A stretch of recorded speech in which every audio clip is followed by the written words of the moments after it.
go. So today we are going to be diving into, oh, and let me just make sure we have that too. Today we're going to be diving into what it means to be in alignment and be authentic. And I feel like the first thing that I could even share about this is that our natural state or our natural desire at the core of who we are is to be ourselves. And it feels at times so complicated in this world to be authentic, to be yourself, to make choices that feel fully in alignment with who you are and your truth. And so today we're going to be going over that and exploring that and really peeling back the layers of it because there are layers to transformation, to embodiment. And for those of you that know me, you like I talk about this all the time. Like this is what we do, not even working together. I was going to say when we work together, this is what we do, but if you're in my field, if you're on social media, if we are in each other's worlds, this is what we talk about and really encouraged to return to that natural state, to return to that natural state, which is to be yourself, free from fear, free from, the limitations. And we're going to go into all of that. So I'm just making sure we've got all of the things here for chats and stuff. So this is the first year that I've done the aligned and authentic masterclass. I can feel it kind of becoming a thing because and a consistent and annual thing because what we're covering, as I was saying, there's layers. You might find that in one point of your life, you're feeling very solid and very stable and secure with perhaps some of the things that we discuss. And then, maybe a month down the road, or even a couple years down the road, could we just say that authentic living or living in alignment? I'm going to highlight and underline that word living. It's a way of living, it's a lifestyle, it's a state of being. It's not an outfit that you put on or a piece of jewelry. Like it is a lifestyle, it's a way of being. And we are always changing and evolving. So you might find yourself in different areas of life where things could get shaken up and you almost feel like, oh, whoa, what just happened? I found myself in a wind tunnel, got twirled around, and who am I? Where did I go? What happened? So that can happen. And so please know that. And something that I've loved, so this is the first year of doing this master class, but for the past 3 years, I've been working with Path of the Heart. And some of you might know it because you've been on that journey, but it has been such a beautiful exploration of staying focused to being in your truth and returning to self. Like, I just feel like we're going to talk about this over and over, is returning to that natural state and returning to self. And if we even wanted to look at authenticity, that is your truth. That is when you are in your truth, no matter what. So I'm saying this, but for some of you that are here live right now, in the comments, what does authenticity mean to you? Even, and maybe even one word. I'm saying truth, but there are many other ways that can be for us. So please feel free to type that in the comments. And for those of you that'll be on the replay as well, to have that word in your mind of what does authenticity mean to you? Because we could have similar interests. We could have things that could feel authentic to us that are similar, but you might have something specifically for you. And that's not right or wrong. Like that is for you. So we've got creativity. See, truth also came up, being true to yourself, release of paradigm, peaceful peace. So isn't that interesting that there are common themes with what authenticity can mean for you or mean to us. And it's really connection.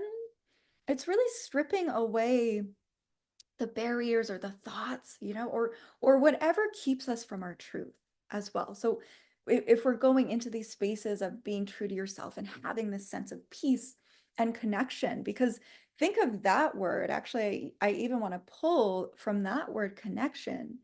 Like authenticity, yes, is being in your truth, but then it's being connected to yourself, which is being connected to that natural state, which is then, oh my goodness, opening you up to a whole world of spiritual connection, because then that is your divinity and all that you are connected to.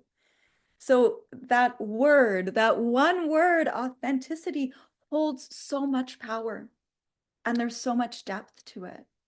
And we're also seeing showing up as you and being more than okay with that. Yes. Yes. Because when we're authentic, when we're in that state, it's almost being so comfortable with who you are, how you are, what you feel, what you think. And even though it could be uncomfortable to be all that you are in different places and spaces, you won't compromise that or shift that for anyone or anything or any situation.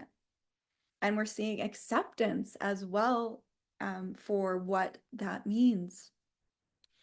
And when we're saying in the very beginning, it is the natural state, like our natural state is to be ourselves. And then we are, brought into the world. Our souls choose to come here, though. This is a choice. We are here. Our souls have taken this beautiful, I want to say, choice, opportunity for evolution, for expansion, opportunity to get to know self, God, source, divine in a whole different way, and then to return. So that is our natural state. But once again, we come into the world and then life happens, experiences happen, programming happens, those imprints and wounds happen. And if we want to even bring in that reflection of alignment, so we've got authenticity, alignment is when we are having our character reflect. So we could say our character and our choices reflect our truth and our nature. So even throwing this out there as well in the chat, what does alignment mean to you? If you had to pick a word for alignment, what would that be? And once again, people on the replay, this is for you. We are all here together. So for you to think and reflect on that word, to bring that word into your heart. We've talked about authenticity, but what about alignment? Okay, integrity, flow, infinite potential. Yes, yes, yes, yes. See, this is the beauty of being able to see beyond, potential definitions or ideas of what alignment can be and going into your wisdom. Because everything that is being said, connected, loving, everything that is being said absolutely is alignment. Is it different than the words that I was using to describe alignment? Yes and no. They're all alignment. Heal and alchemize.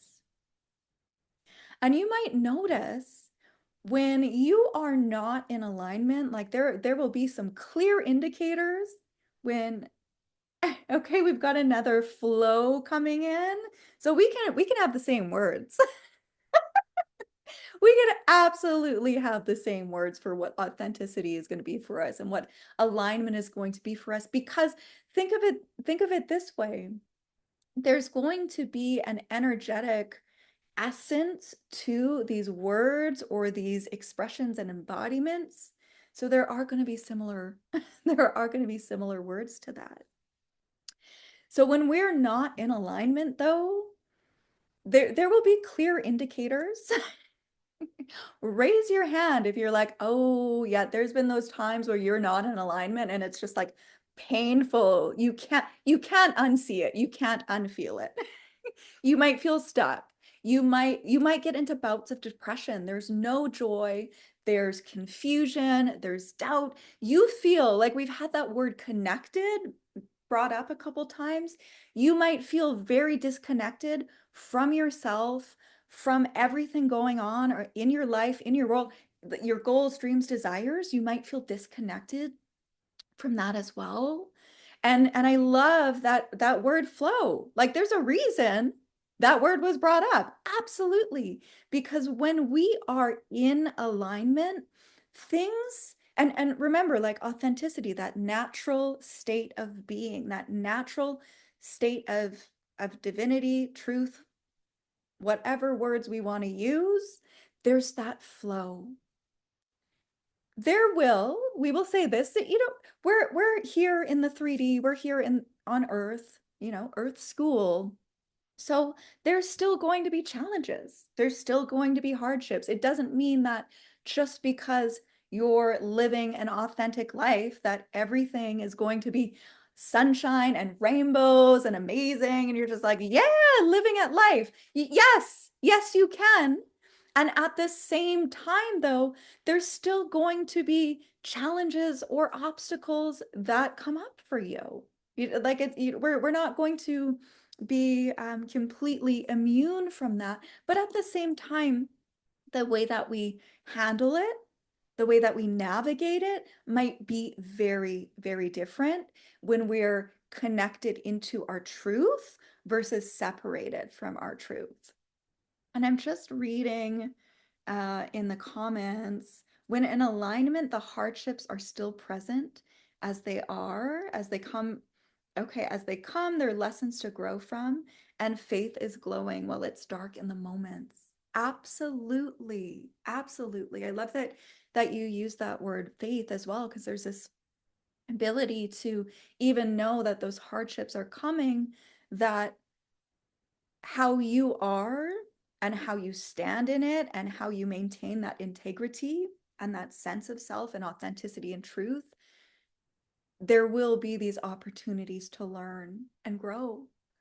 And it might not always be comfortable. Like being aligned and authentic doesn't always mean comfortable.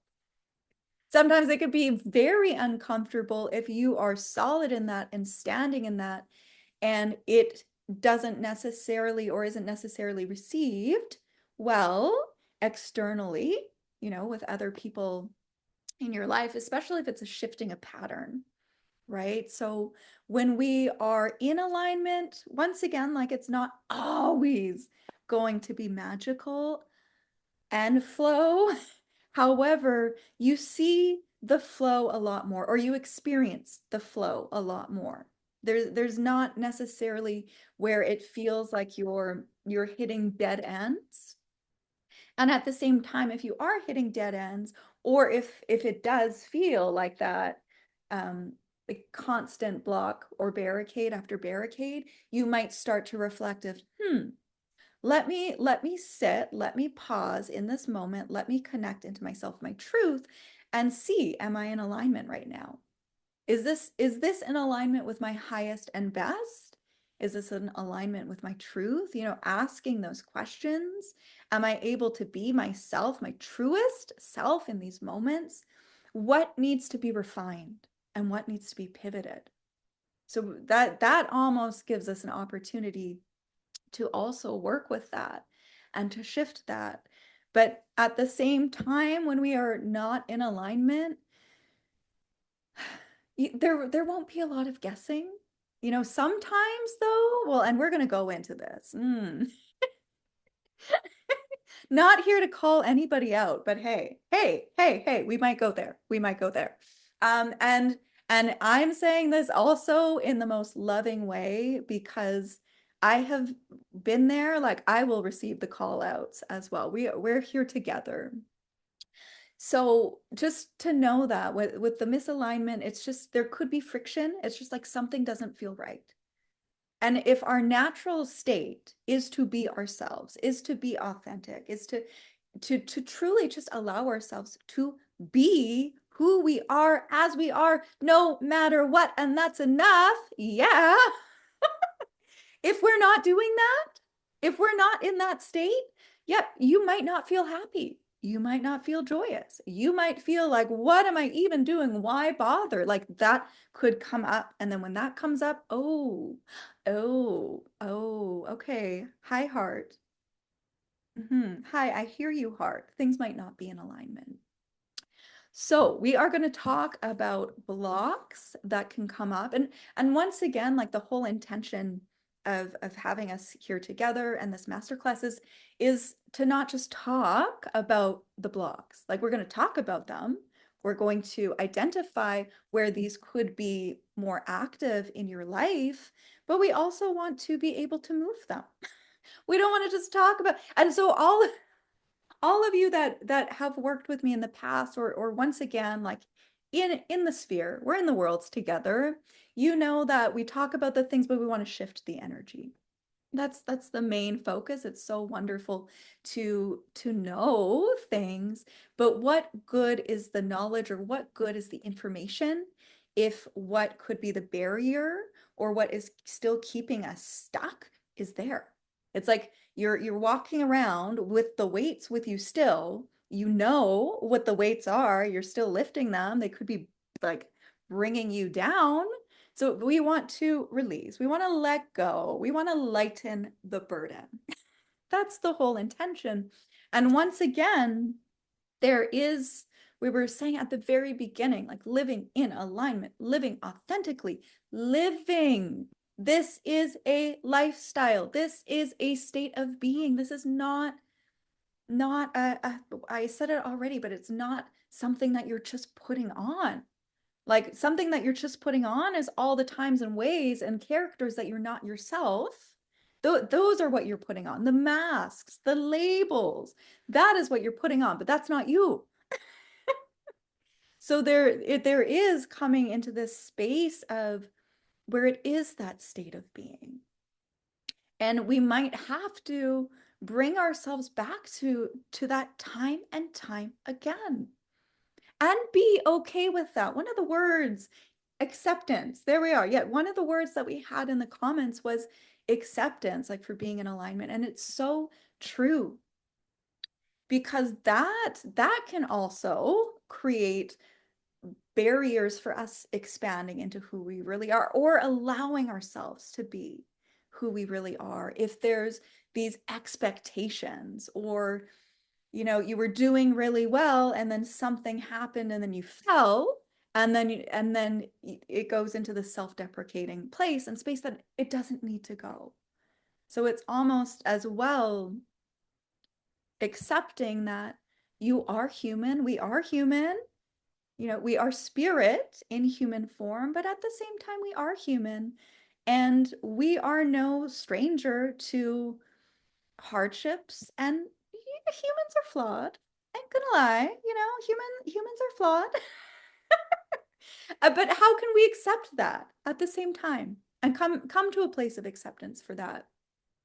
I will say, oh gosh, this is so fascinating. So for growth and transformation, we go through many different stages. It's almost like being in the state of alchemy. We could even call it inner alchemy, which I work with a lot personally and with other folks, where you're constantly peeling back the layers. So you might open and expand but then you're almost landing into it. It feels like you go through these levels of transformation or you go into these deeper levels of authenticity and embodiment, but then there's more.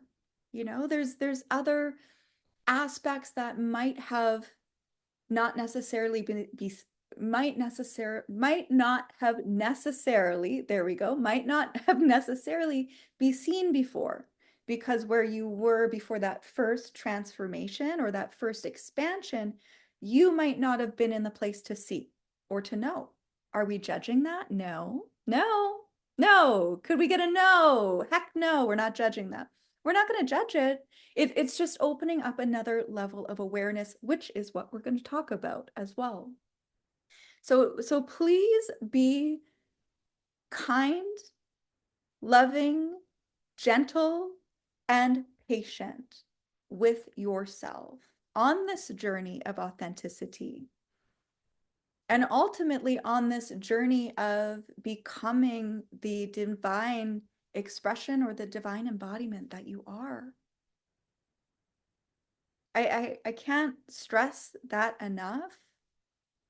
There can be so much weight put on us from the outside world, or even that we choose to take on, and to really strip it down to the most simplistic form. We'll just go there, to strip it down to the most simplistic form. When you remember who you are as a soul, when you remember your divine essence, yes, do we still get shaken by the world? Absolutely, it can happen. But at the same time, you also remember that you're so much more than the world. You remember that you have so much more access than what the world has to offer as well. So let's go into blocks, y'all. Let's go there. If we were to say anytime, well, let's even say, let's phrase it this way. We can have blocks, okay? So they can be there. There can be blocks or barriers there. But there's always going to be something hiding behind that block. So we could even say fear. Hi, fear. Hi. Fear is huge. Anytime there is a block or barrier that's coming up for you, and we're going to talk about that more. However, anytime there is a block or barrier that's coming up for you, the driver, let's even say that. What is driving that block? What is driving that barrier? I can't say 100%. So please, I can't say 100%. However, I want to say 99%, but I'm not given the green light to say 100% fear. So I shall not say fear. But the 99%, the 99% driver of the barriers and blocks is going to be fear. Isn't that wild? And the fear is going to express itself in different ways, though. So we're going to talk about multiple blocks to authenticity and things that get in the way. And fear is running the show. Ah! And then it expresses itself. So if we want to even call out what a block would be, this would be some unforeseen barrier or block where you're working towards something. Well, okay, we've got a couple examples where you're working towards something. I'm just chuckling because I know, for those of you that don't know me, spirit runs the show with everything that I do. So we have plans and structures, and then sometimes we'll go in different directions, or I will be speaking and get corrected. Like, no, it's not 100%, it's 99. So for those of you that don't know, we're here. Spirit's running the show. And so grateful for that. So with the blocks and the barriers, going back, they are these unforeseen forces that can interfere. And do you notice that word, by the way? Interfere. It's not spelt like fear, but isn't that interesting? Interfere, fear. So the things that can interfere with us going forward or doing what we want to do could be these blocks. And at the same time, the blocks and barriers could stop us, stop us from even trying to think about things, even like denying ourselves what we could even dream of. And they could come from us, they could come from external influences and people in our lives as well. But if we wanted to say, to kind of go into this conversation on blocks, it's really to look at denial. So if authenticity is being in our truth, no matter what, like honoring our truth, and I just have to stress this, honoring your truth. Nobody else's truth, your truth. not moms, not dads, not lovers, not, bosses, none of that. Your truth, honoring that. Okay, good. Sometimes to fully acknowledge where blocks are, or if there are blocks, is to look at yourself and to look at your life through that lens of truth. Because we can, depending on different circumstances, and we're going to go through some, denial can come up where, it's just that thinking or feeling everything's fine. Oh, it's okay. Yeah, no, life is great. Everything's fine. Okay. If I could like do that meme where they have the blinking, like blink blink with the with the sound effect. Like, so if you are in denial that, and I have been here, okay, y'all, I have been here. If you are in denial that everything is okay, how is that even going to help support you to shift anything if you won't look at how things are and how they truthfully are? And sometimes it could feel easier, quote unquote, easier or more comfortable to turn a blind eye or pretend everything's okay or try to explain to yourself in a million different ways how it can be okay or it will be okay. But if you're doing that, you're literally, whether it's conscious or not, because this is a thing too, we can subconsciously be doing these things. You're holding yourself prisoner. It's like, no, I'm accepting this. So I'm just, everything's okay, but it's not. So that can get in the way. Huge, huge, huge, huge, huge. So to really look at that, and something that I found interesting, even preparing for this master class, I found myself even exploring because we were doing like the little, like the emails going out to you with more information.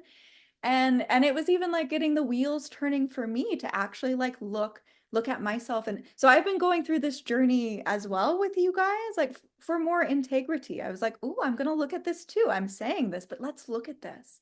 So it's been really interesting as we were talking about there's these layers, and different areas might seem small, but at the same time everything's connected. Like, could we say that if things are going really well in one area of your life but they're not going well in another area, like how can we bring it into balance? So it might not always be 100%, but how can we bring that into balance? So acknowledging if you have denial would be the first step, okay? To actually look at things through the lens of your truth, to be honest with yourself, because that's what authenticity is about as well, is being honest with yourself. That's what making aligned choices is about too. It's like honestly choosing, where am I at with this? Am I going to do this because I want to, or am I going to do this because I have to? What is my truth in this situation? It just keeps returning back to truth. And then when we go back to that truth, then it just like goes into those layers deeper of your soul and your spirit and your divine essence and your truth. And making decisions or being certain ways can become easier when you remember that and when you hold that and you honor that and you become that and you allow yourself to be that as well. So other blocks. So now we're kind of going into blocks that could be affecting you, or that could be getting in the way of you being fully authentic, or being in that state of alignment. And alignment and authenticity are interchangeable in a sense. Like they go hand in hand. They go hand in hand. So just to think of it that way, I just almost like envision, like when I was doing the poster, I was just seeing like if you had a best friend and you were holding their hand and like skipping, you've got like aligned and authenticity. It's like you and you've got them, and just moving forward in life together as one. So as societal expectations, we talked about this at the very, very beginning. Our natural state is to be ourselves. Our natural state is to be who we are until, until we come into the world, until we have these experiences and these programs. And a lot of pressure can come from how we're supposed to be. Society, like, I'm just like now almost seeing visuals of like the black sheep. It's just like, oh, that one's not like the other. What do we do with them? They need to fit in this box. They need to be this way.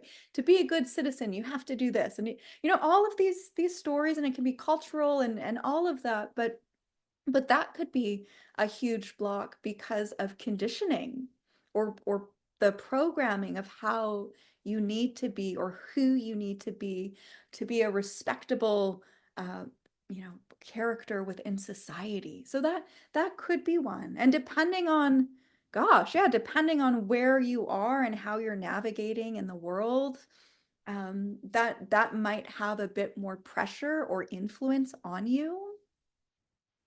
And especially, and we'll go into that, but from upbringing, if that's been something that's been really kind of programmed into you, that could be a block that you might not even be aware of. So when we're saying the blocks and barriers to being aligned and authentic, some you might consciously know. You might be consciously aware of them. Some could be in the murky areas of the subconscious, so you don't even know they're there.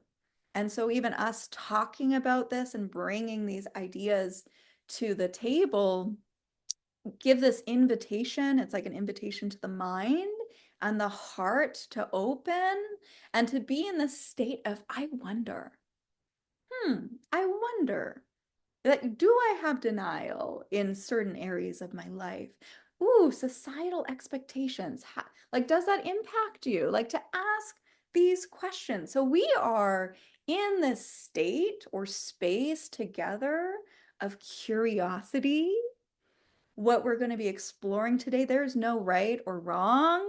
Please know that. Whatever, where we were saying, even typing in the comments, like, what does this mean to you? What is your word? Like, it is yours. No one can take that away from you.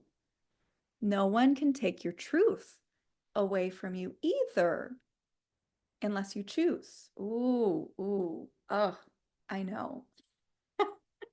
Unless you choose. That's a whole other conversation. Okay, we're going to go back to blocks.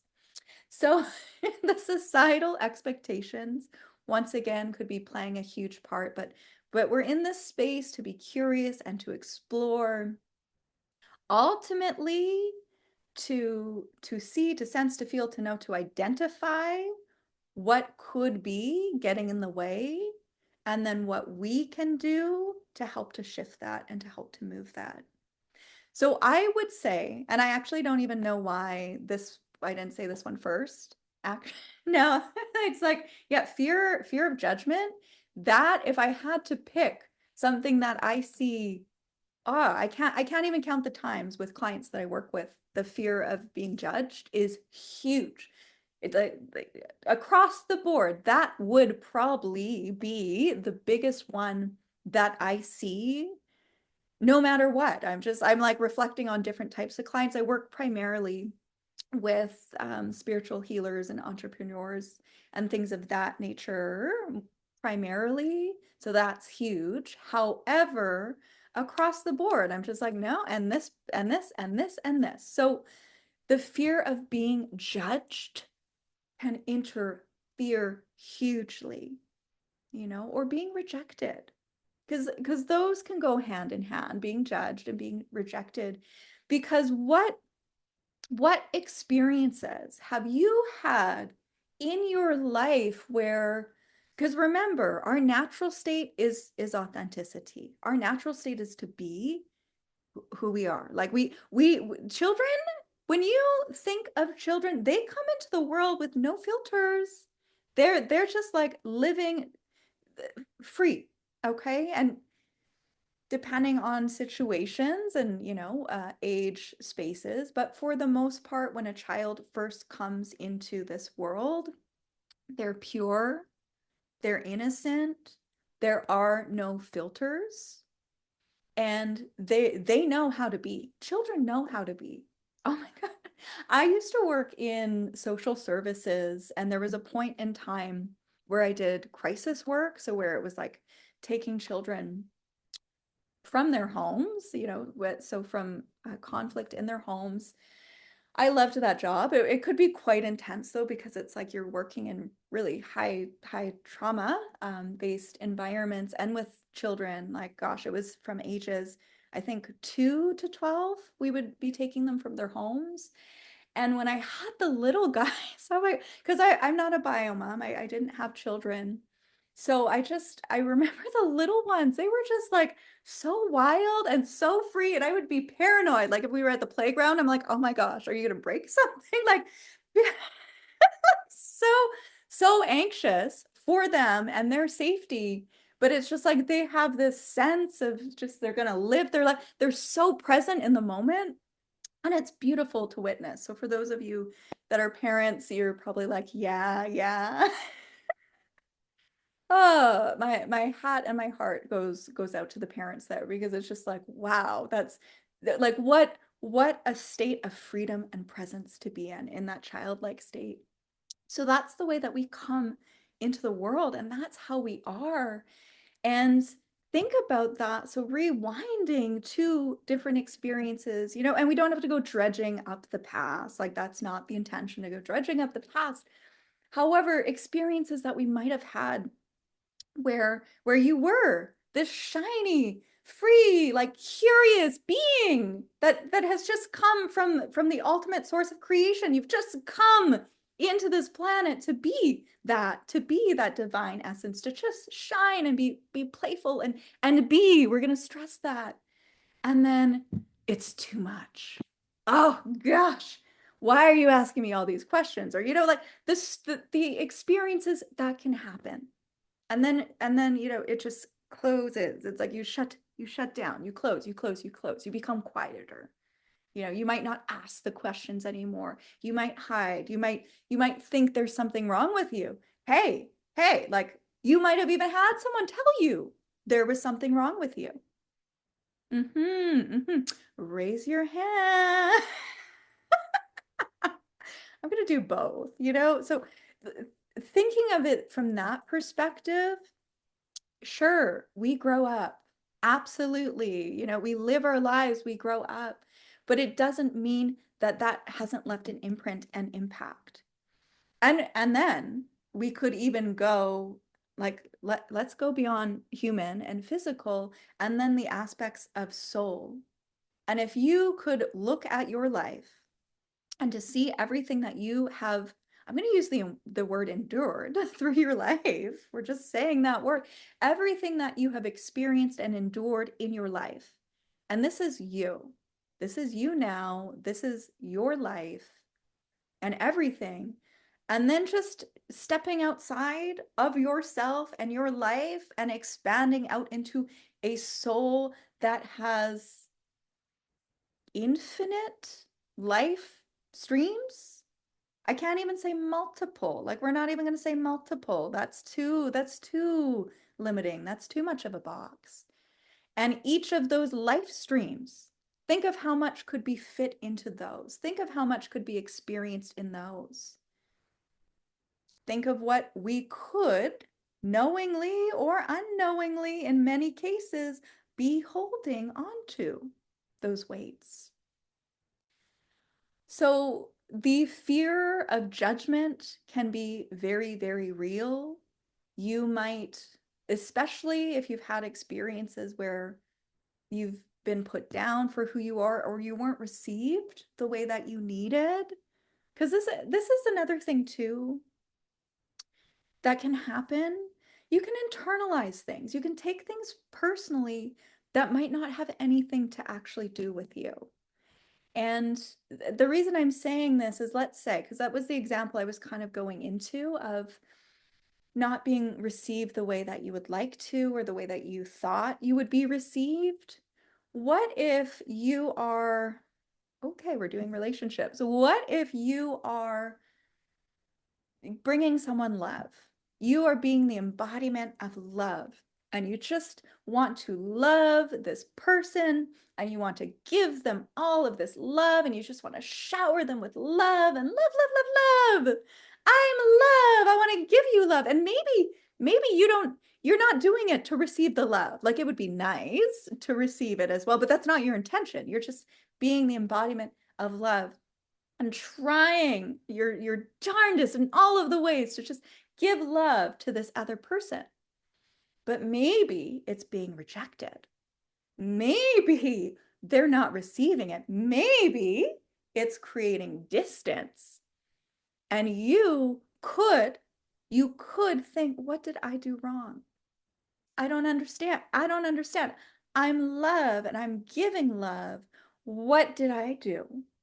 Why won't they receive this love? Why won't they see the love that I'm giving? But if we also wanted to peel that back, what about them? What if they're not open to receiving love? It has nothing to do with you. They're not open to receiving love. Is that a you thing? Is it because of you? Not necessarily. Like we're gonna say no, but isn't that interesting how it could be flipped to you of, oh, I must have done something. Maybe if I love them more, maybe if I love them more, they'll receive it. And you know how that goes, right? I feel like some of y'all know how that goes. I'll raise my hand too. Definitely been there. You know how that goes. So to just kind of to put it in that perspective of sometimes we will take things on personally or internally that don't have anything to do with you.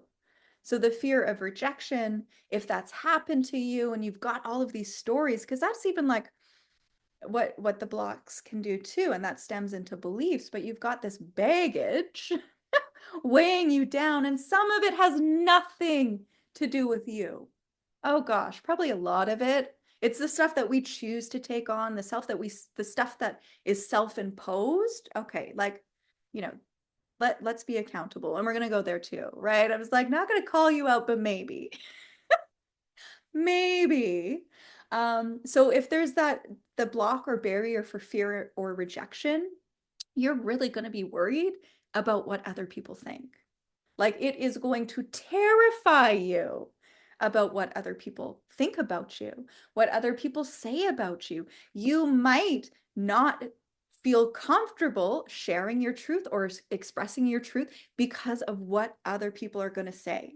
And so when I was saying, "Oh, I can't believe I didn't say this one first," just because this by far is the number one I like block barrier number one um, well, I want to even say setback for people, for clients that I work with. That is the number one that like fear, huge. The fear of judgment or being rejected.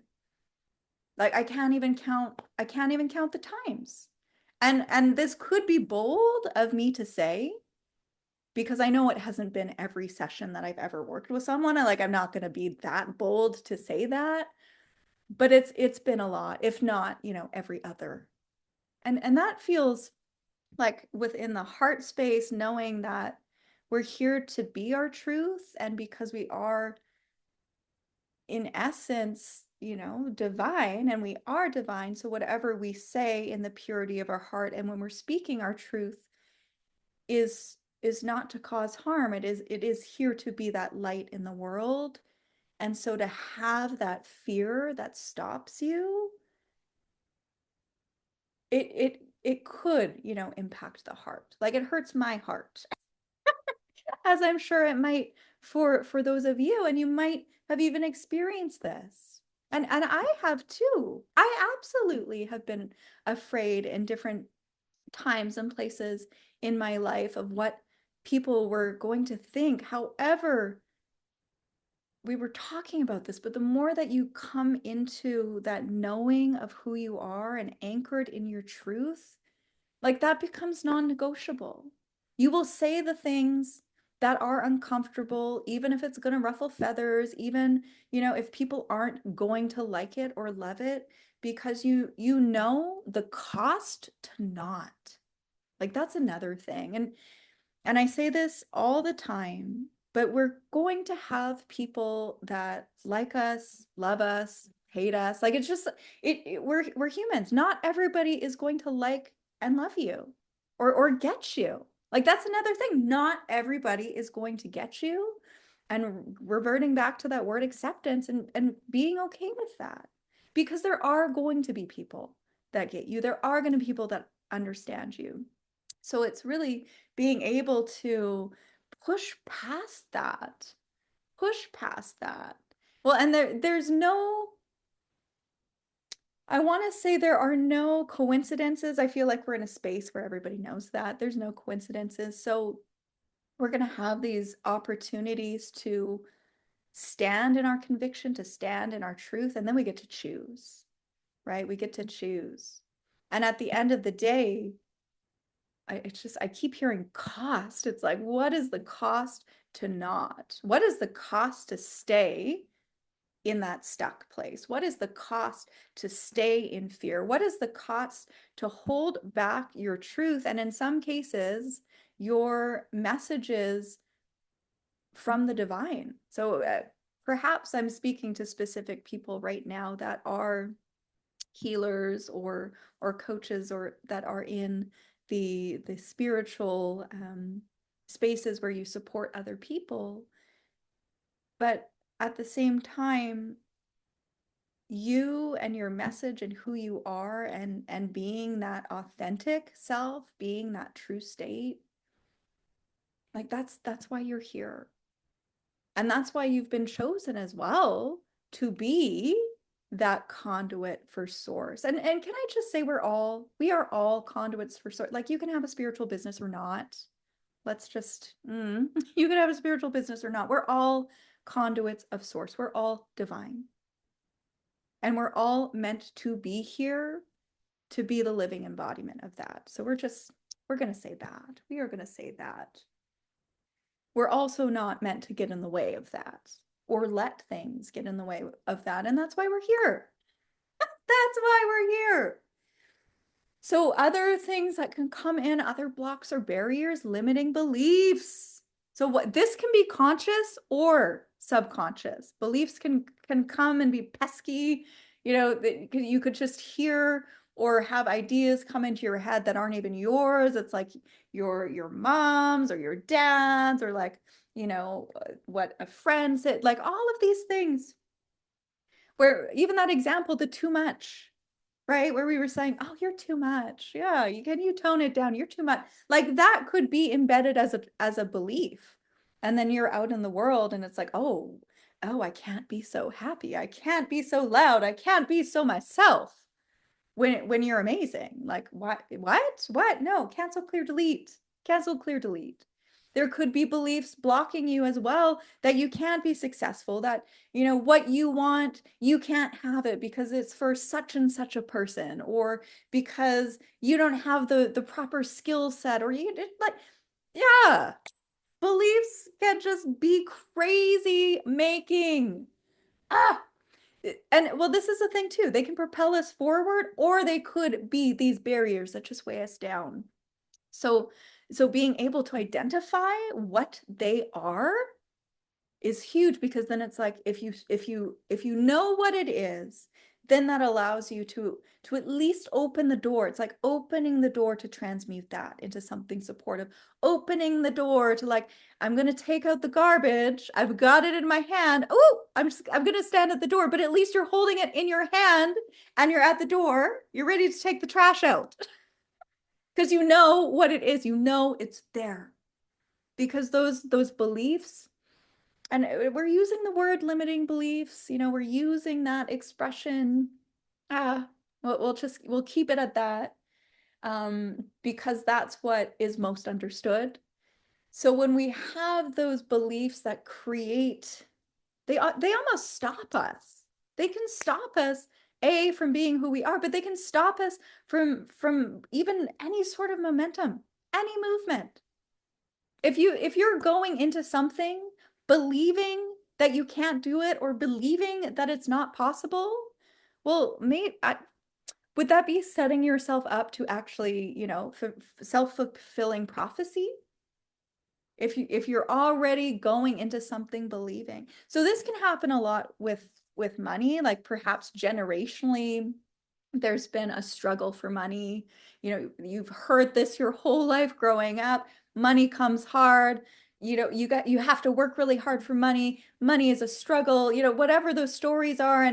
But it was passed down for generations and generations and generations.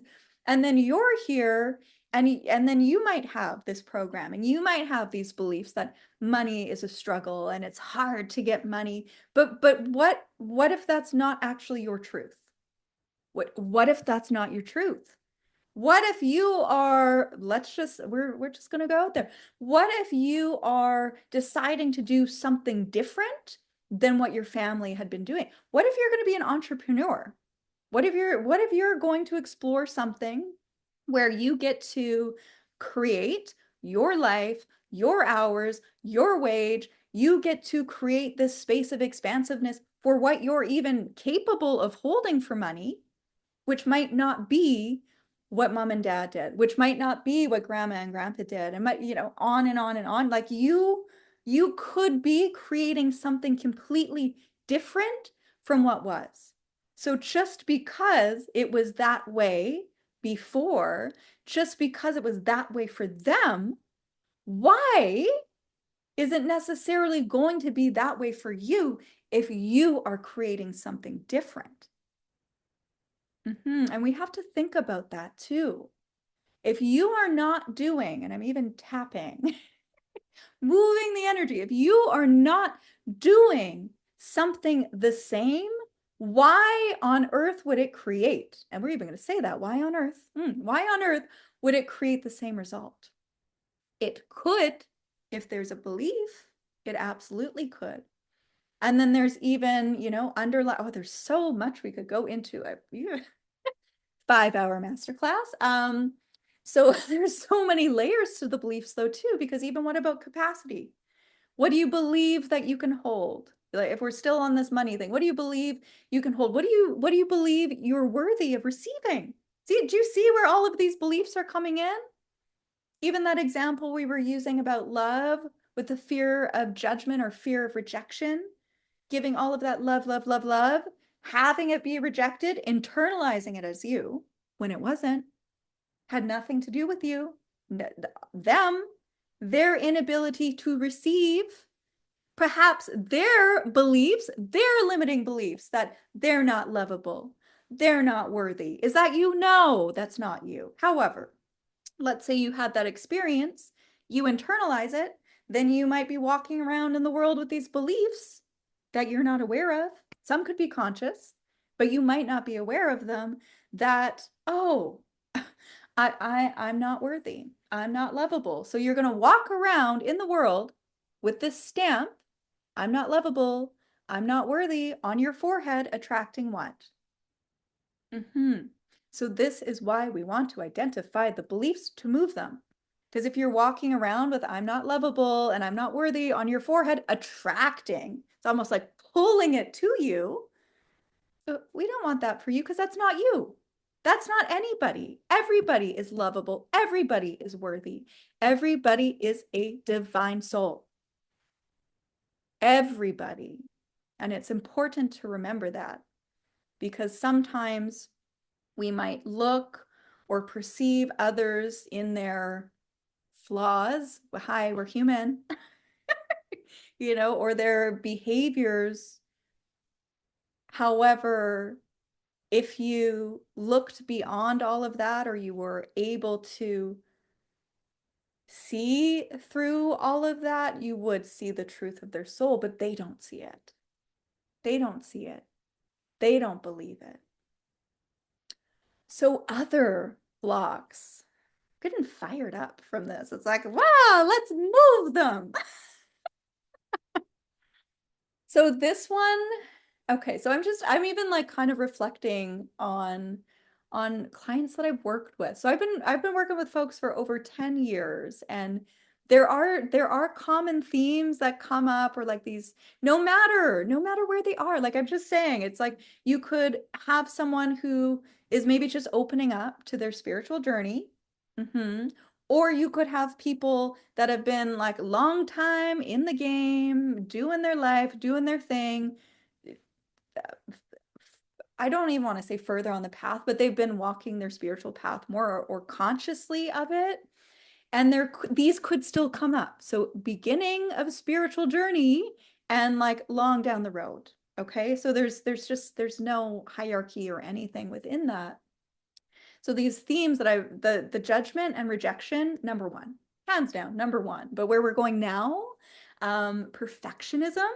Ah, perfectionism like ties into people pleasing. And then there's like the fear of failure, which could also be success, fear of failure, fear of success, the fear of the unknown. Oh. Oh, and those just kind of all feel like wrapped up together in a little present with a bow. Those can get in the way. Especially, well, and could we say, like, I'm just thinking about perfection. So going to perfection, like, what does that mean anyway? Perfect. What? Could we even say like everything is perfect if everything is a co-creation with the divine? Could we say that? Yes, surrender control. Yes, absolutely. Absolutely. Perfectionism is just a black hole of destruction. Oh, and I know. Oh, I know. I can feel it. Some of you are like, I know. You're like, I know. Yeah, no, perfection black. We could even just change the name, like perfection black hole of destruction, because nothing, and even think about it this way, where things are internalized that have nothing to do with you, things that are internalized that have nothing to do with you, and you're striving, let's say you're striving for perfection to please someone else. But no matter what you do, because it's not anything to do with you, no matter what. And so these are how blocks appear in your life, by the way, as we're talking about this. This is how you could know you have a block in this area if this is what we're talking about is affecting you and still is affecting you, because this is how it'll show up. You could keep trying and trying and trying, and no matter what, trying to please someone, trying to make it perfect for someone, and they're not seeing it. They're not appreciating it. They're not happy with it. That is not anything to do with you. Could we say that one more time? That is not anything to do with you. What is going on for them? Because I've seen this so often too with clients where other people have had expectations on them, like and unrealistic expectations. We're just going to call it out, unrealistic expectations, and flipping it to them of saying, okay, so and so has this expectation of you. What are they doing? Or would they do that? Are they doing that? And then the client's like, well, no. So they have all of these expectations on you that you need to be this way, you need to do this, and they're not doing it. Yes, projections. Yes, projections, right? That's nothing to do with you. And when we're looking at things clearly, when we're looking at things from our truth, you can see that, sense that, feel that, know that. And where we were talking in the very beginning about denial, looking at things as they really are, you could be in denial about that. It's like, well, no, if I just make this perfect. And oh my, I'm laughing about this. I can't even remember. Maybe this was in a session that I had the other day where we were talking about serial, oh, it was like students, but it's like serial students for like if I just get one more training and what, but it's like you have to put the things into practice. Okay, like we're learning the skills, but we want to embody the skills. So yes, if you want to have more knowledge and you want to have more wisdom and you know, like, yes, build your craft, but when are you going to do the things? When are you going to embody the work? So that's where perfectionism could kick in. the fear of failure, the fear of success can kick in if you're just looking for the next thing. If I just get this thing, it'll be perfect. If I just do this next thing, it'll be perfect. But what are you actually embodying? So to be really clear with yourself about that too, because if you're waiting for things to be perfect or just like, oh gosh, are we ever going to get what our perfect time is? And could we also, oh my God, divine plan, divine time that overrules everything that we think we want, think we need, are working for? Yes, the divine plan, divine timing can be in alignment. However, your perfect time might not be the divine time. You might be pushed into situations that you weren't ready for.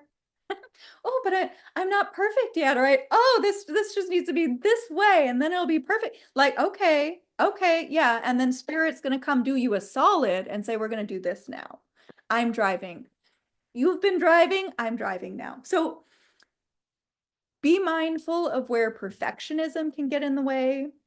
Like I said, the fear of failure, fear of success, like those, and so often it's I laugh about it now, but it's just so often people, and perhaps even some of you, could think or believe it's a fear of failure, but it's not. It's a fear of being successful. Isn't that interesting? You're like, oh, I don't want to mess this up. But maybe it's even, oh my gosh, like what if this actually happens? What if I'm actually doing this? What if?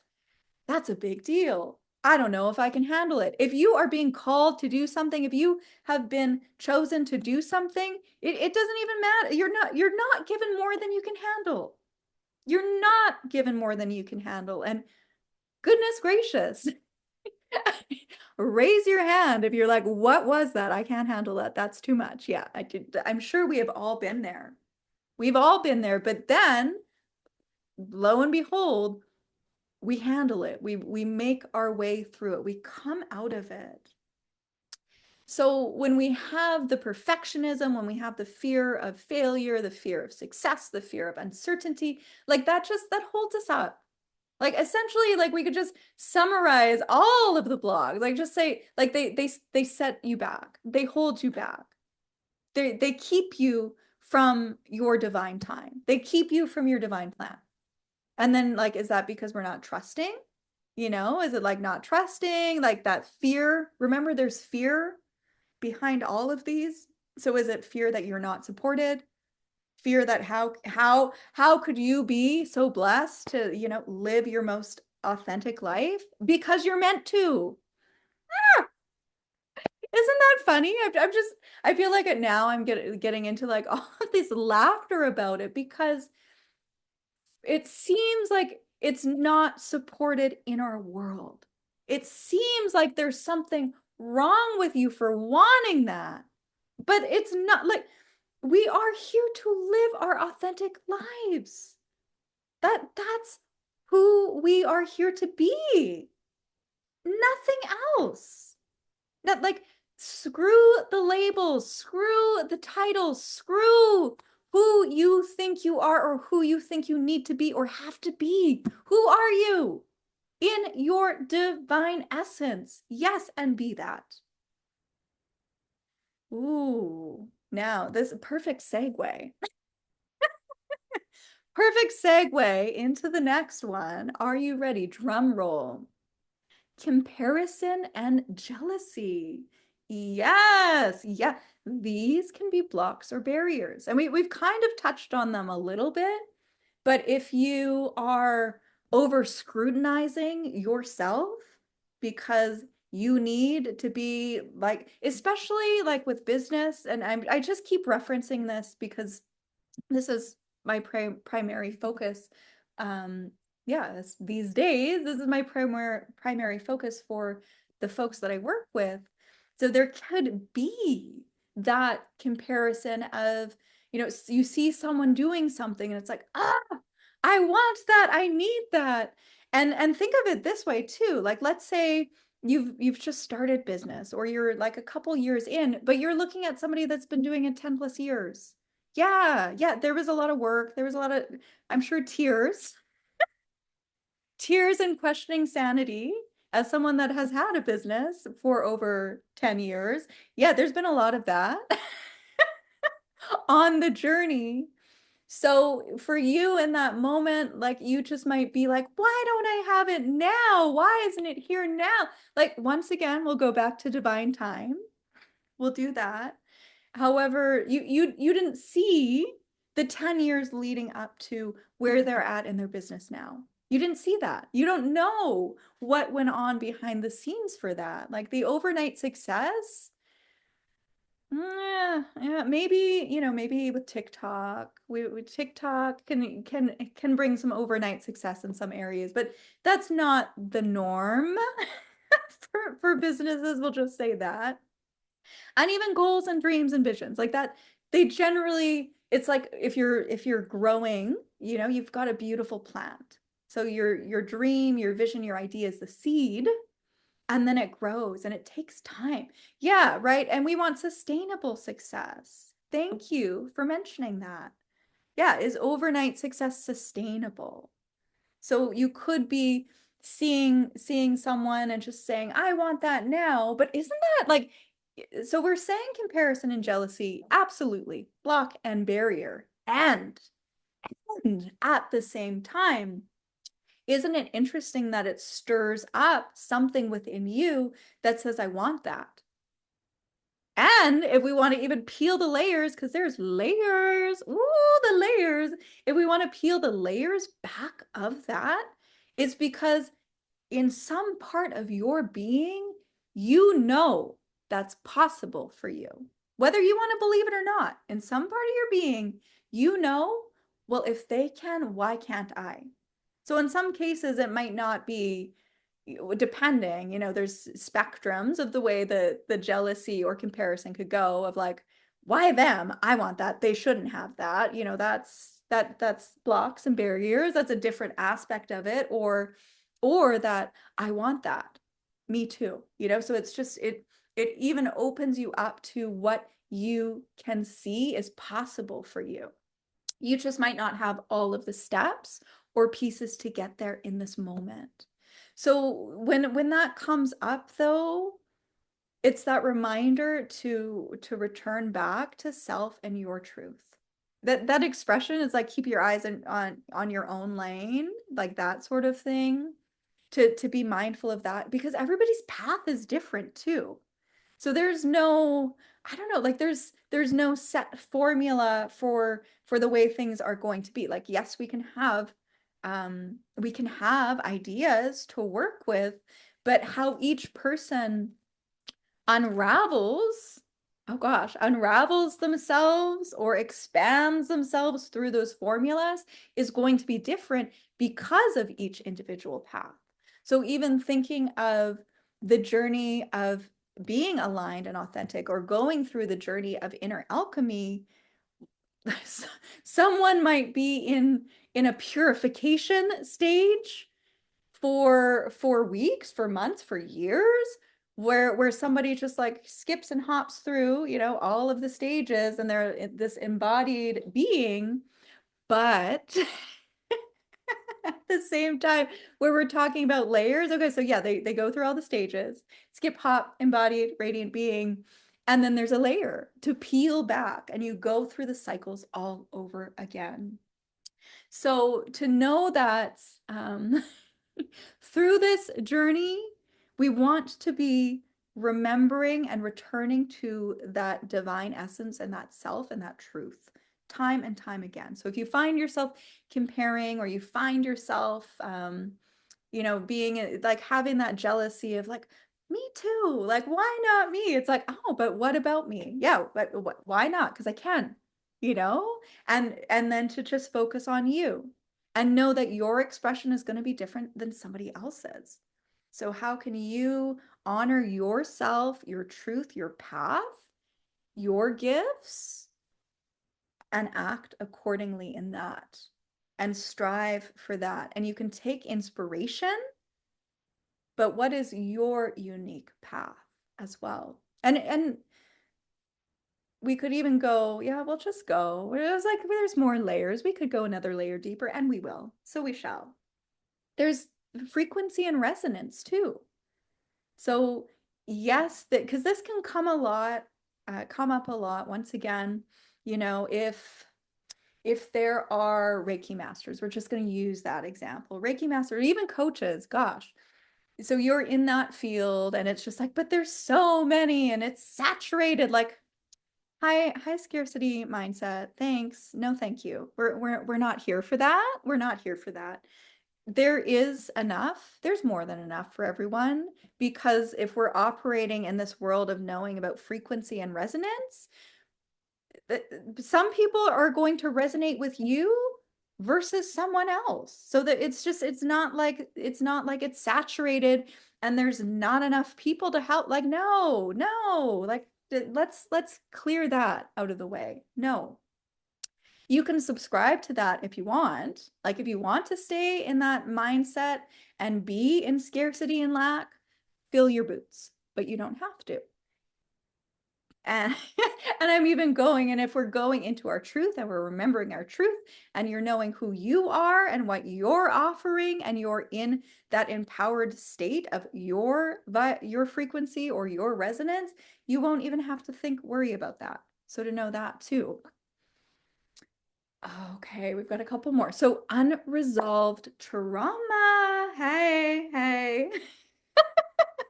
And I'm also even hearing and this is even from when I did body work, but this expression, the issues are stored in the tissues.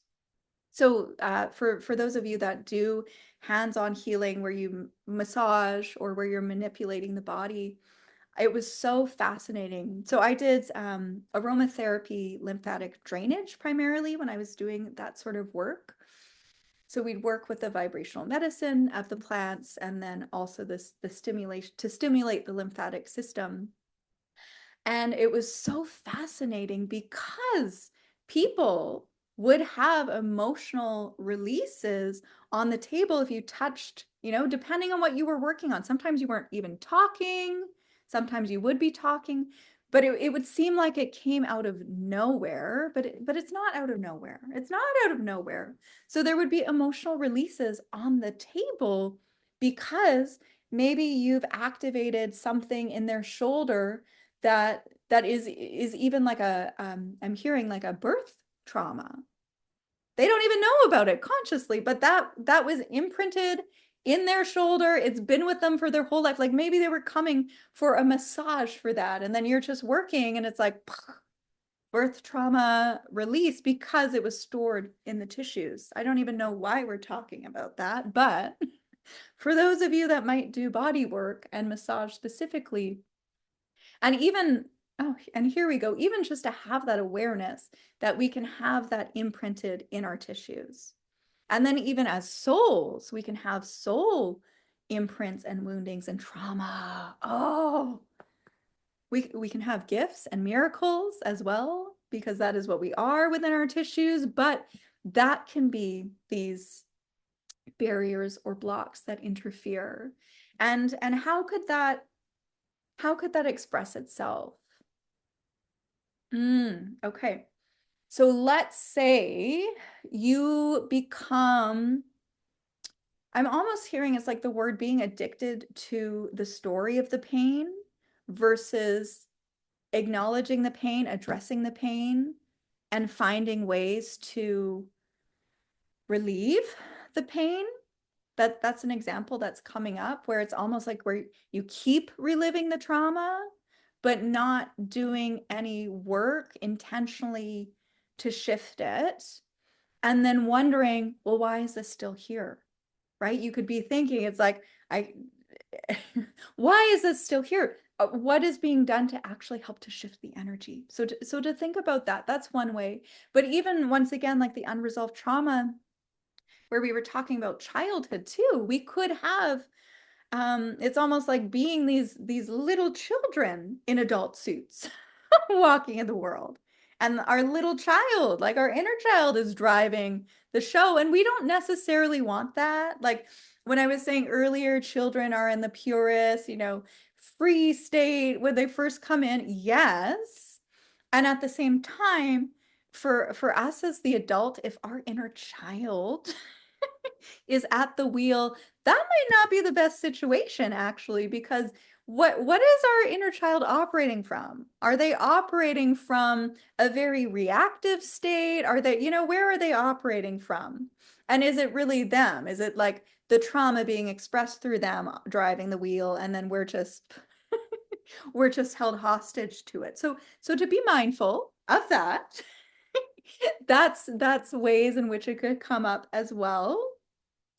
Um, and then this will be our last block that we'll talk about. And then we'll go into the actual processes and ways to identify specifically for you, and then how can we take the steps to shift them?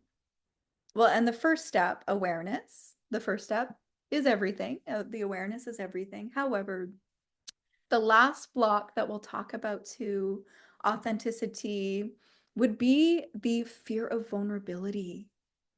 And remember, I remember all of these, like when we're saying there's different drivers that are taking the lead for this, fear could be the main driver behind all of this. And so we're saying fear of vulnerability. So we could just even say like that vulnerability, which could tie into the judgment, the rejection, like that could tie into it. But there is something very vulnerable about being real and truthful with someone, where you are stripping off all of the layers, all of the identities. Oh, I said layers. I meant labels, but maybe layers. Where you're meeting someone, we could even say when there's vulnerability, you are connecting and with yourself. This could be vulnerability with self too. You are connecting with yourself on a soul level. You are connecting with another. Like let's say even in relationship, you are meeting someone heart to heart and soul to soul. And think of it, all of this that we've talked about already, all of these different blocks that we've talked about already, where it hasn't been supported to be in that authentic state, where it's almost like there's something wrong with you if you're in that state. Can you imagine where you're in these relationships soul to soul, where it's all taken off, the armor is gone? That could be terrifying, especially if you've been there before and you've been hurt from it. Because then you want to put the armor back on and never take it off. But when you have the armor back on, and I'm just even seeing, it's like I'm seeing full body armor, but then the heart becomes hardened and it becomes barricaded. And when we're in our heart, that's that gateway and doorway to our truth, which is then opening us up to our divinity and that connection to our divinity. And so when that happens, everything shuts down. And then we're not in alignment. And then we're not being in our authentic state. So those would be some of the blocks, the main blocks that come up. Yeah. And you know what? Sometimes in relationship, it can be challenging because I'm just seeing a mention of being in a partnership where you could be 100% yourself. Depending on the circumstances that you experience in the relationship or how things go, there could be, we could have these hurts that have built up, or if there's that judgment, or whatever that is, where it doesn't feel safe to be yourself. And to be able to open up to have a connection like that feels like such a gift. And it is possible. It is possible But at the same time, the more that you honor yourself and the more that you honor your truth, that might also require changes and, changes within your life, within your reality. Because nobody said, could we just like shout this out on the mountaintops? Nobody said living aligned and authentically would be easy. Like nobody said that. Yeah, nobody, said it would be easy. But at the same time, oh, okay. At the same time, and it's coming back that word cost. The cost of not is far greater than the cost of being. So even for example, relationships, you're with someone for years and it's not in alignment, it's not working. But for what? All that time invested, and if it's not working, all of the hurt and this on and on and on and on, for what? To stay comfortable? Is it comfortable? Are you really comfortable? So to look at that. And we talked about this at the very beginning, to have compassion, to have grace, to have patience with yourself. So we're gonna actually look. So with everything that we've talked about, this is an opportunity for you. And even as we've been speaking, you might have been going, oh yeah, me, yeah, that one, that one, that one. So just kind of reflecting on that. And you can type it in the chat if you feel comfortable, or not. Like remember, we're in the space of curiosity and exploration. But what ones stuck out for you?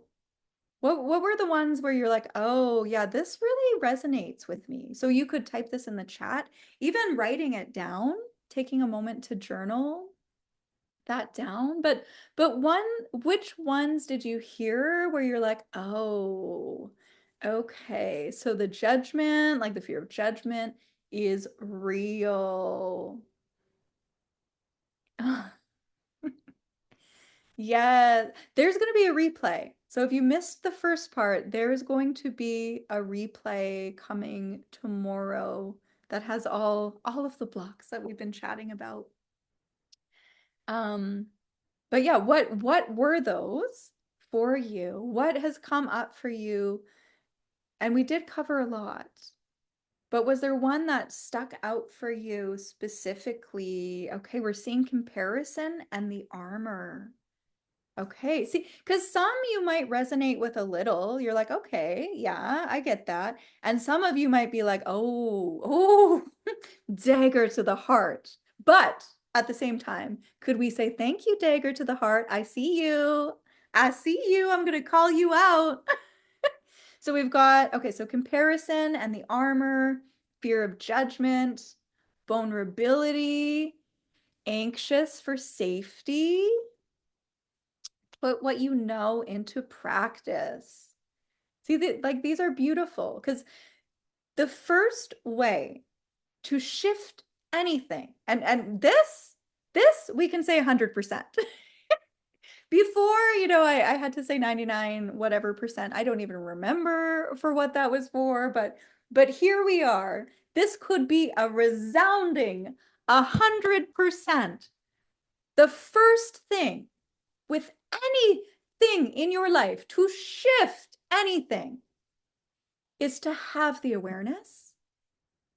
Awareness is the key to any shift, transformation, embodiment, anything in your life, awareness. And this is why we brought up denial in the very beginning before the blocks, like when we were first starting to get into the blocks, is because if you are not looking at things as they really are or acknowledging things as they really are, then you're not able to take the blinders off, because denial is not even blinders. Denial is blindfold.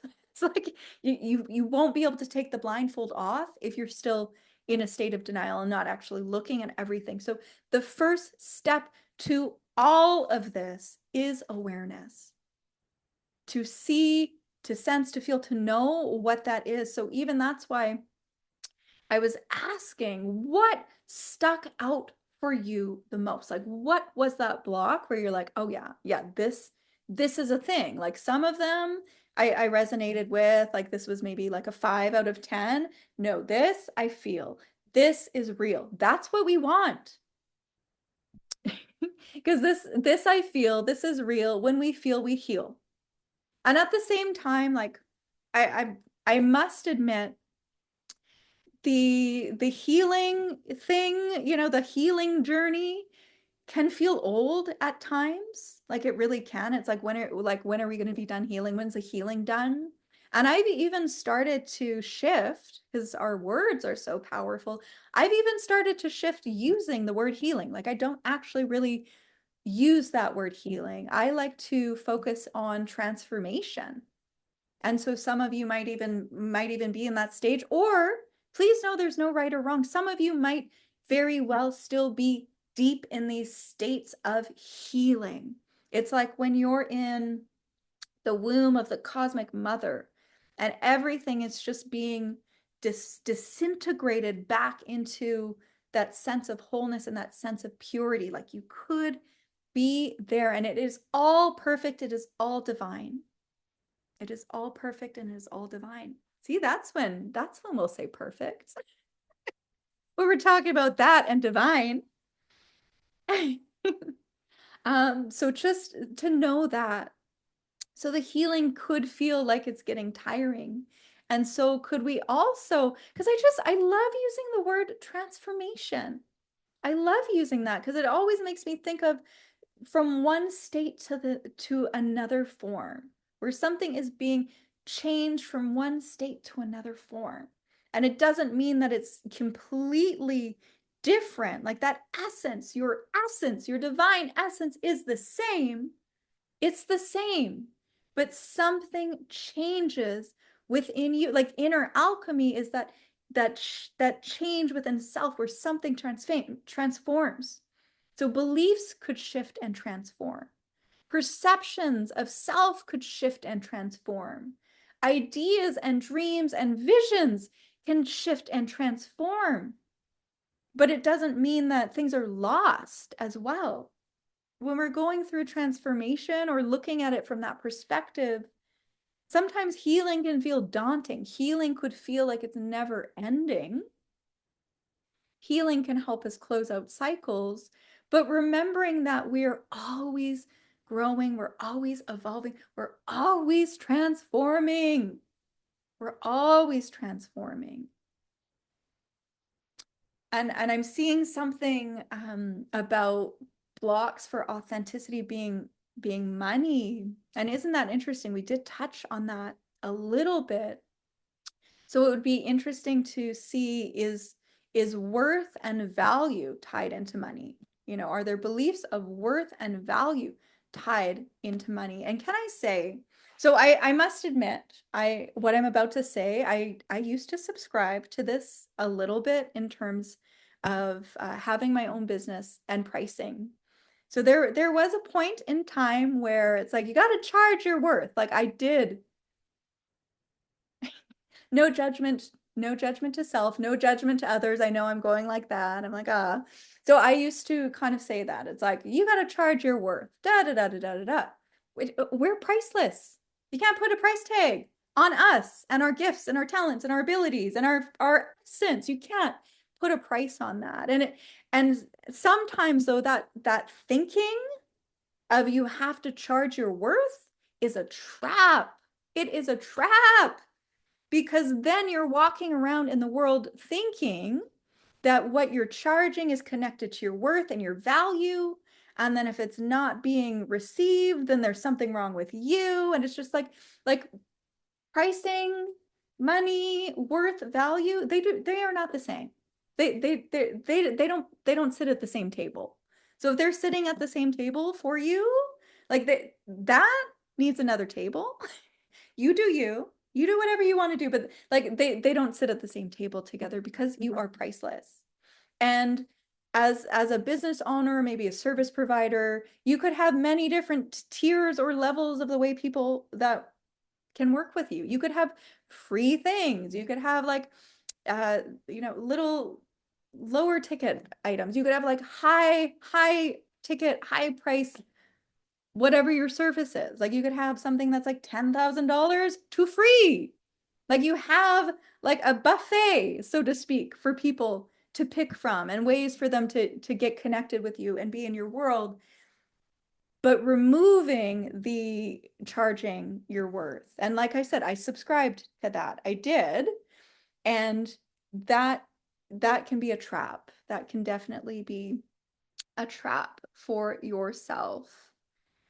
And to be mindful of that, because if we are connecting our identity and our gifts, like our gifts from spirit, if we're charging our worth and then our worth is connected to that, like no, like and that's even putting limits. That's even putting limits. So it's just like finding happy mediums of creating many different ways for people to be in your world and really breaking free from that idea and that concept, because that can do more damage than you might think in in the moment in time. So to be mindful of that. That just felt like a tangent, but nothing is a tangent. We're in this flow of the divine, so we're here. So as we mentioned, it really is the first step. Anything, like if we could just say out of all of the steps that are going to help to shift this is the awareness. Okay, so you've mentioned for yourself some of the blocks. It's like, okay, this is the one. Like if I had to pick one, this would be it. And please know there's going to be a replay. This and the replay is not going anywhere. So if you want to revisit and look at what we've talked about and like go into that, it's going to be available. So you'll have it to reflect on. So we've picked one. So now, how do we actually start to work with the shifting of it? Like, how do we do that?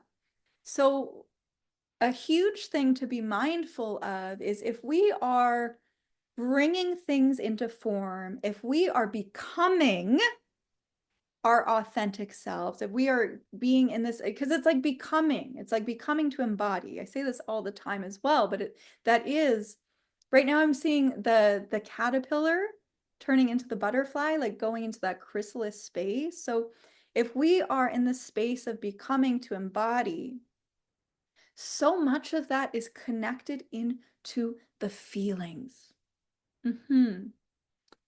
Actually going into the space, it's like a feeling. I'm going to say visualization, but it could be a seeing, sensing, feeling, knowing. So we want to go into that space. So we're going to do a bit of an inner journey. We're going to go on a bit of an inner journey to really see beyond the blocks and barriers that have been brought into our awareness and tune into what an authentic state looks like for you. And for some, I didn't mention this, however, for some folks out there, like you might actually be in a space where you don't know. You're like, I don't know who my authentic self is. Like you don't know who that person is because maybe you've had a lot of roles. Like, for example, you've been a parent and you've been like mom your whole life, or you've been dad your whole life, and then the kids are all grown up, and now you're like, who am I? Who am I after this role that I've had for my whole life? So that could be you as well. And even though, okay, so even though you're thinking, well, I don't know who that is, or who is that? I guess I could just be blunt. I'm like, you know, you know. And the reason we'll peel that back a bit more for you is if you take time and space to go into your heart and open up to your divinity and ask to be shown your highest self, your highest truth, you will be shown. It's like that expression, ask and you shall receive. So you will be shown. So please don't feel like if you're having questions about who you are authentically, that you can't do this inner journey that we're doing, because you can. Okay, you can. Like it is for everybody to experience. And maybe the answers might not feel as clear for you in this moment, but this is the first step. Remember what we were talking about? Like the awareness is the first step to shifting the blocks and barriers, and even opening ourselves up. So opening yourself up to what is possible is giving yourself the space to go there, to tune into that, to be open. There was in the very beginning, someone said infinite potentials or infinite possibilities of what alignment or authenticity is. So it's giving yourself the space to go there. So that is what we're doing. So I invite you to find yourself in a comfortable position to adjust the physical body. And we're going to close the eyes. Closing the eyes. So to turn that gaze inward. And in this moment, in this time, allowing yourself to find your breath in whatever way feels comfortable to you. So finding your breath in this moment and allowing it to come and go in its own natural rhythm. And that reminder in its own natural rhythm. You being authentic, you being your true self, that is your natural rhythm. Some of you might think that's hard to believe. You being your true self is your natural rhythm. And so finding the breath, lovingly receiving the breath, knowing that when you are breathing in, you are breathing in this breath of life. You are receiving life. You are being life. You are in co-creation with the divine for this life. And when you exhale, you're creating more space and room to receive.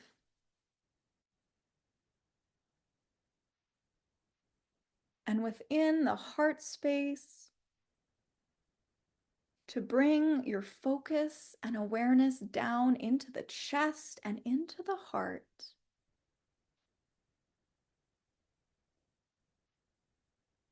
And we'll even start to take some breaths in through the heart and out through the heart. So envisioning almost as if your heart were your lungs. So breathing in that life, receiving that life, and exhaling through the heart. Lovingly letting go of any stagnancy and creating more space and room to receive. And honoring the natural rhythms of the breath. Honoring the natural rhythms of your soul. Knowing that nothing else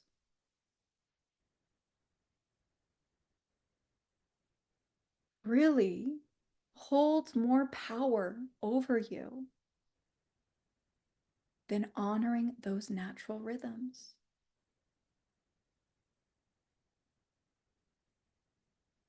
You are powerful. You are a co-creator with the divine in your life.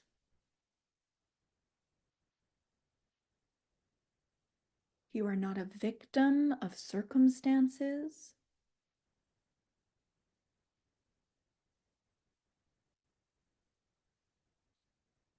And within the heart space, returning to your natural breath.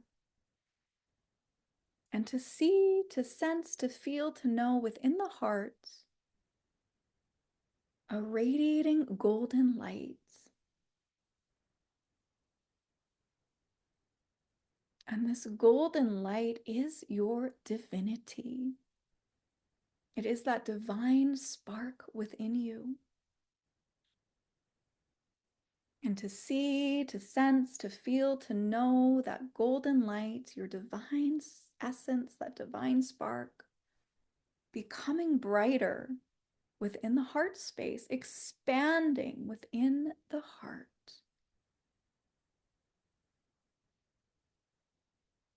And silently saying within the heart, I lovingly let go of all barriers, all blocks, all beliefs, known or unknown, that interfere with me being present with myself, that interfere with me being my most authentic self. Deep breath in through the nose and out through the mouth.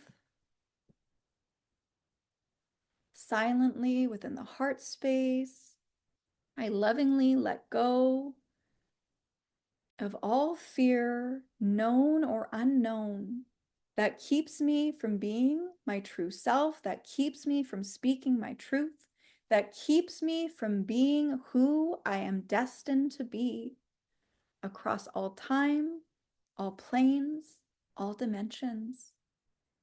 Deep breath in through the nose, out through the mouth.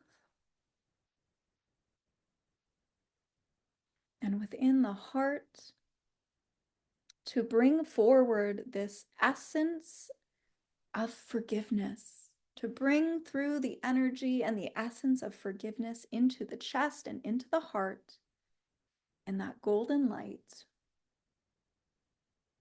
And silently saying within the heart, I forgive all those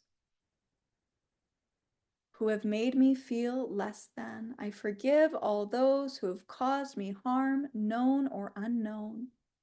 I forgive all those who kept me from seeing who I truly am. I forgive all those who kept me from being who I truly am. Deep breath in through the nose and out through the mouth. And to see, to sense, to feel, to know that golden light within your heart becoming brighter, that divinity within you shining brighter. And allowing that forgiveness to radiate and expand across all time, all space, all dimensions to those who have caused you harm, known or unknown.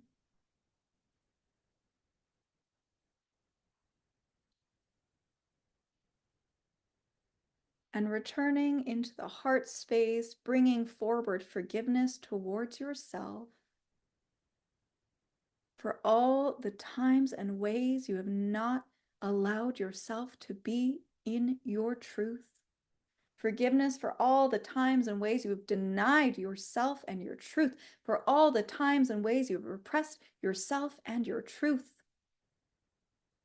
And lovingly letting that go across all time, all planes, all dimensions.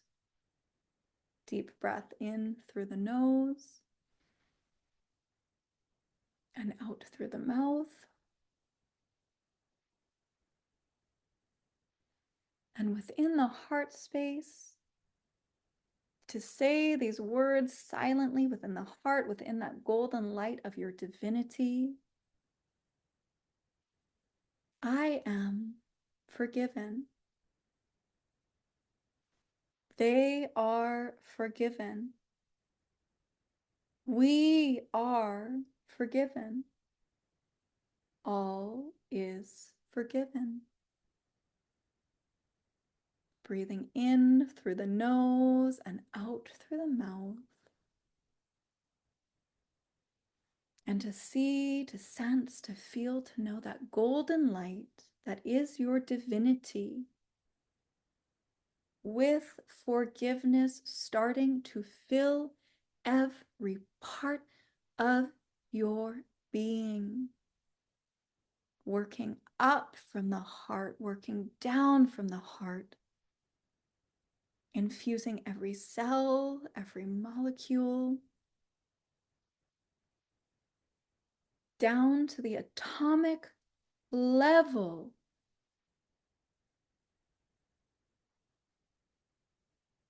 Receiving that frequency of forgiveness, receiving your divine frequency, your divinity, every cell.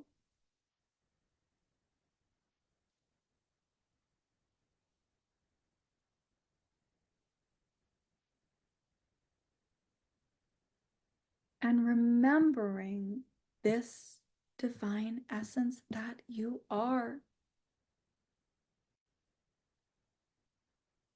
And bringing yourself back into the heart. Opening yourself into the heart, to your truth. And asking the wisdom of your heart,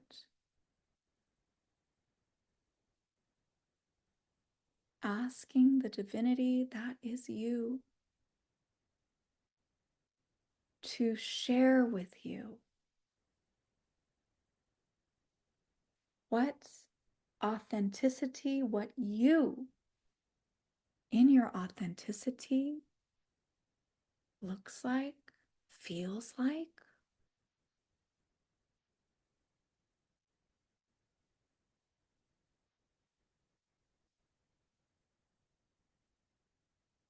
Beyond the barriers, beyond the blocks, beyond all of the stories. Stripping it all away.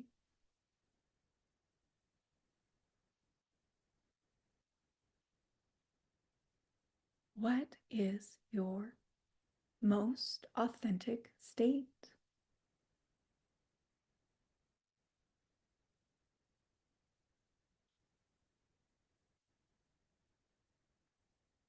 And bringing in that feeling. Remember, we were talking about becoming to embody is all about accessing those feelings.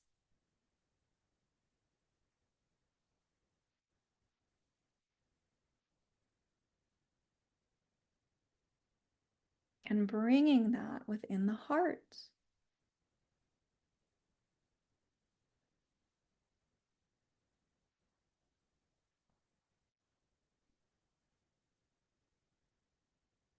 Feeling that within the heart.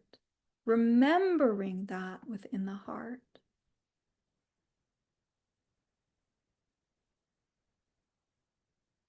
What is my most authentic state? What does living authentically, what is that for me? What is the embodiment of that?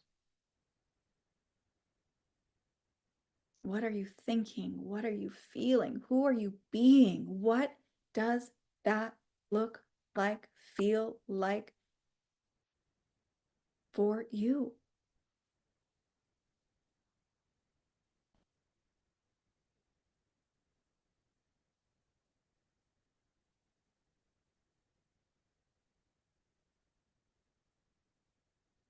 And to see, to sense, to feel, to know that starting to form all of that, the authenticity that is you, that authentic living that is you, starting to form into a diamond within the heart.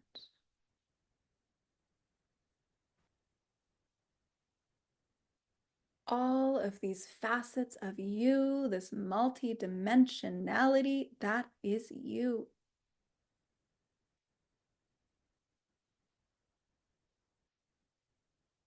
And to store this diamond within the heart,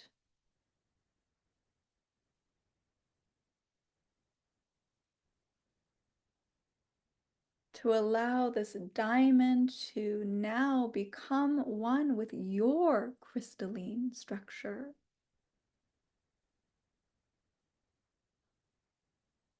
To create new programs.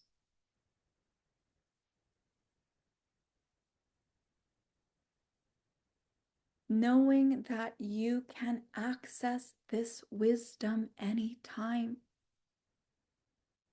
You can access these memories at any time.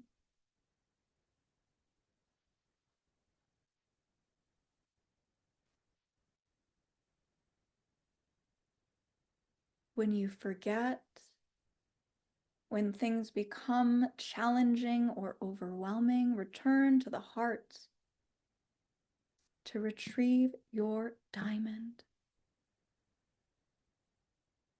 to remember your truth,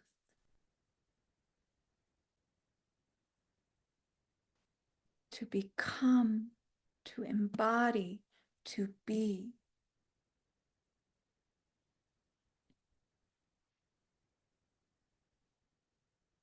Taking a deep breath in through the nose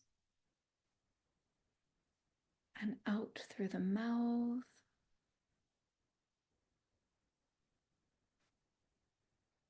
Two more times. Deep breath in through the nose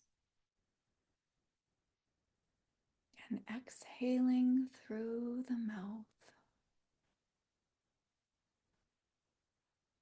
And one last deep breath, inhaling through the nose and exhaling through the mouth.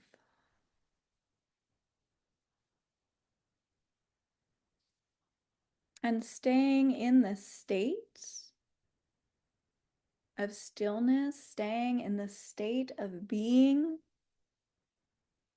in your inner landscape, being in your heart, and silently within the heart to speak. When I am living in my truth, I am. And whatever thought, word, feeling comes for you, allow that to be. When I am living in my truth, I am. And repeating that within the heart. Silently within the heart space, I am where I need to be. I am who I need to be. I trust I am supported. And I open myself to receive this divine support. Deep breath in through the nose and out through the mouth.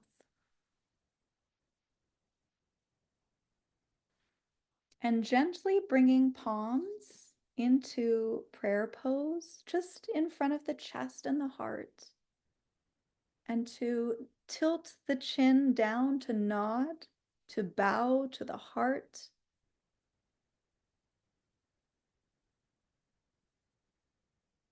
And to have gratitude for yourself and for all that you are. You are a gift.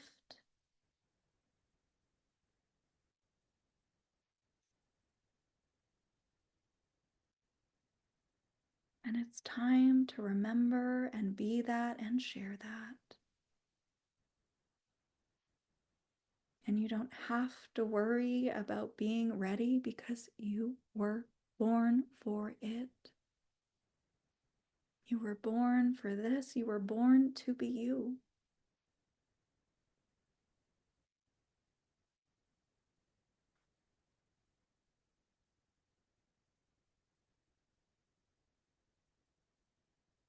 When you are ready to join back,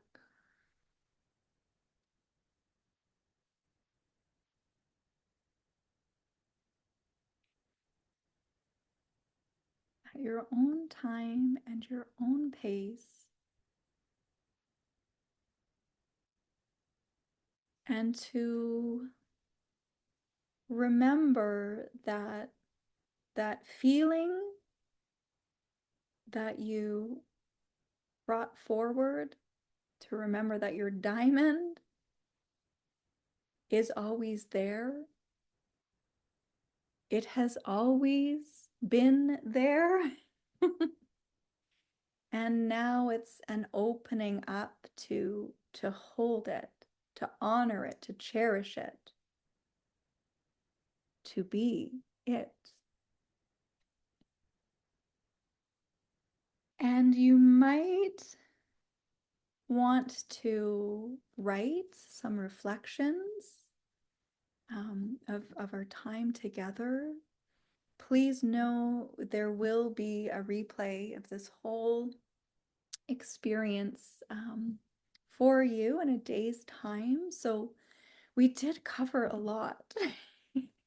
And I'm even thinking, wow, that 2 hours flew by. Like we could have been here for 5 hours. We wouldn't have. We would have had a break. We definitely would have had a break, but it just like boop, boop, boop, boop, boop, boop. It flew by. And here we are. So you'll be able to revisit this and explore this. But from what we have covered and from the experience, where are you at right now? How are you feeling in terms of, and we don't want it like right now, like that would be lovely. Yeah, how are you feeling right now? Okay. However, the whole intention was to be together, to go into the blocks, to like work energetically with it and to shine light onto things to move forward. So, how are you feeling in terms of moving forward in a more authentic state? And there's no right or wrong answer. So, please know that. So you can hop in the chat and share. Or even, oh, it's switching. See, remember, Spirit runs the show. That was like, a great question, but Spirit wants action. What is something that you're going to do? Or what is some way you're going to be in your more authentic state moving forward? Sorry, not sorry. They're like, how are you feeling? No, no, no. Like, let's see. Like, how could this be put into motion? What is one thing that you can do or be a state of being that is more in your truth and more in your authenticity as you move forward? Okay, encouraged to create, excited and feeling lighter. Oh, you're gonna start smiling more. Yes, yes. Be honest. Yeah. Ooh, I always laugh because it's honesty is the best policy, but gosh, can that be uncomfortable? And so, sometimes people don't like, honesty, but we have to be honest with ourselves too. Like that's a huge thing. So encouraged to create, excited and feeling lighter. Oh, what is this? Physical body. Okay, so going to continue to meet your soul and authentic truth through Tantra. Yeah, yes, yes, yes, yes. See, we want all of it. We want all of, because the thing is, we can talk about it, we can think about it, speaking your truth. Yes. So when we start to even say, because we could have just left it like, yeah, how are you feeling? But why not actually put a little fire behind that, a little fire, a little passion behind that. So those are beautiful. And please know, we've talked about this. Like there are layers to how this will all unfold, and some days are going to be easier than others. We know you know that some days are going to be easier than others, but being here and choosing to be here and choosing to want to go there is huge. Not everybody chooses to look at where things might not be going ideal in their lives or where things could shift. So this is like the first part of the battle,